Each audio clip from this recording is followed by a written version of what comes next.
Hey y'all, thanks for stopping by. So it's a special day for Warhammer fans. If you haven't already checked your mail, go on ahead and look in there because there's probably a copy of White Dwarf waiting on you.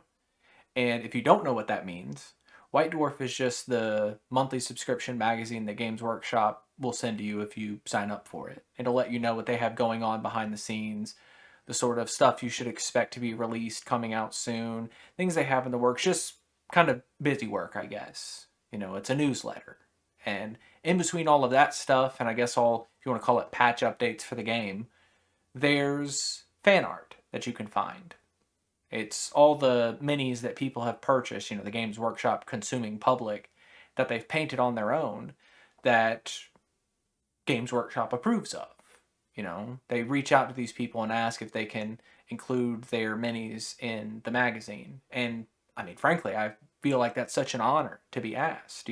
Not only does it prove that you're an extremely talented painter, but that Games Workshop recognizes your talent to a level that they feel is up to their standard. That sounds weird to put it this way, that your painting of their product could be commercialized in their eyes. So they want to use you for their marketing. Sounds malicious when you put it that way, but you know, at the end of the day, the company that you buy your stuff from has noticed you, and that's cool.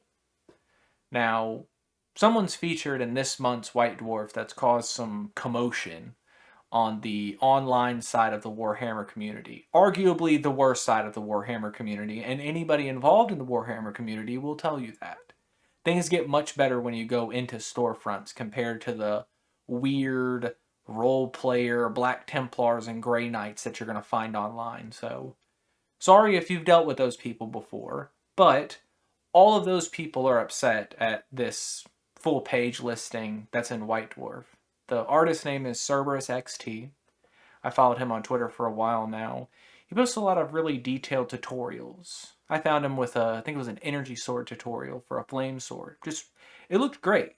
And his steps were all very easy to follow. It was a picture, he didn't have a video. But I found it on Twitter. I'm not sure how his stuff looks on other sites.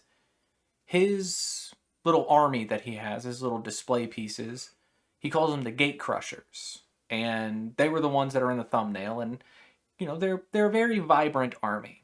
They're all based off of a certain pride flag.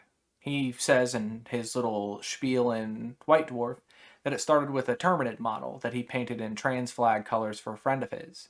And when he got done, he just had the paint left over and figured, well, I might as well try and use it on something else, and made a Space Marine with it. And that one turned out good, so he tried a different pride flag, and, it just kept turning out looking good in his eyes, so he filled out the whole set. And his his technique is very good. That's the thing about them being included in White Dwarf. The part that's or really them being included is not unexpected by any stretch. The art is phenomenal. His technique is very good.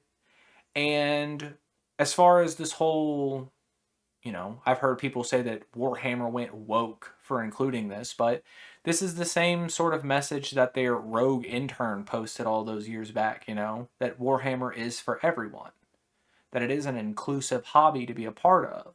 It's a dreadful setting, it's an awful world that they all live in. The galaxy is a dreadful place, and everybody's against humanity, but that doesn't mean you can't paint however you want. Games Workshop doesn't care how much paint you buy. In fact, they want you to buy more vibrant colors that they think you're only going to use one time so you can just spend more money with them. That's where I'm going to spend the most of my money, I can already tell. I'm working on orcs right now. I feel like I'm running at the end of the stock of what they have in my local store, but I just love the variety of paint. And building up my technique doing miniatures has been such a great hobby of mine that it makes it makes seeing someone I follow in this magazine give me a little bit of hope that maybe in a few years time I'll be able to be in there. Maybe they'll feature me and my cat. Who's to say? But I'm only 4 months into painting now. We'll see where I get when I'm 5 and 10 years deep like Cerberus is, but until we see another cool army in White Dwarf that causes the worst of dorks to get mad, Y'all try to have a good day.